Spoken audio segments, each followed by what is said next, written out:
Syarikat Terengganu TDM catat hasil tertinggi dalam sejarah cecah RM768.1 juta.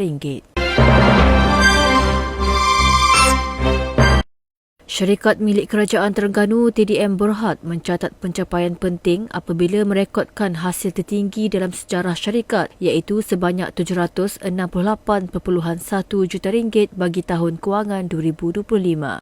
Jumlah itu meningkat 19% berbanding RM645.6 juta pada tahun 2024. Prestasi tersebut turut menyaksikan keuntungan sebelum cukai TDM melonjak kepada RM42.4 juta berbanding hanya RM10.3 juta pada tahun sebelumnya.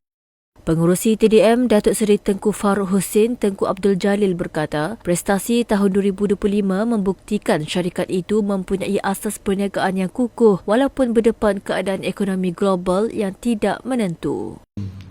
Ini sebenarnya mencerminkan kedua core business kita iaitu peladangan, plantation dan juga healthcare iaitu penjagaan kesihatan.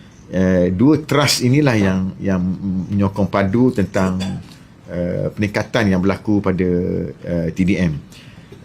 Of course, plantation merupakan the leading core business kita yang membawa keuntungan kepada kita dengan keuntungan pendapatan mencatat sehingga 300 hampir 400 juta dan dari segi healthcare lebih kurang 370 lah, hampir 370 juta. Jadi core bisnes yang membantu TDM sehingga hari ini masih lagi diungguli oleh sektor perdagangan kita lah, plantation. Ini sebenarnya peningkatan ini didorong oleh banyak faktor. Yang satunya ialah our FFB lah, pengeluaran FFB kita, peningkatan di situ. Dan juga jumlah CPO kita yang juga kekal kukuh lah. Kalau kita lihat harga masih di pasaran untuk tahun ini 4,300 lebih kurang macam tu. Dan kita do expect kali ini akan mesti kekal di antara range hingga 4,000 hingga 4,500 macam tu lah, average of 4,500.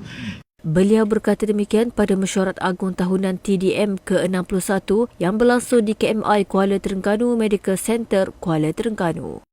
Bagi mengukuhkan kedudukannya dalam sektor kesihatan swasta, KMI Healthcare terus melabur dalam teknologi perubatan, transformasi digital dan penggunaan sistem analisis data perniagaan.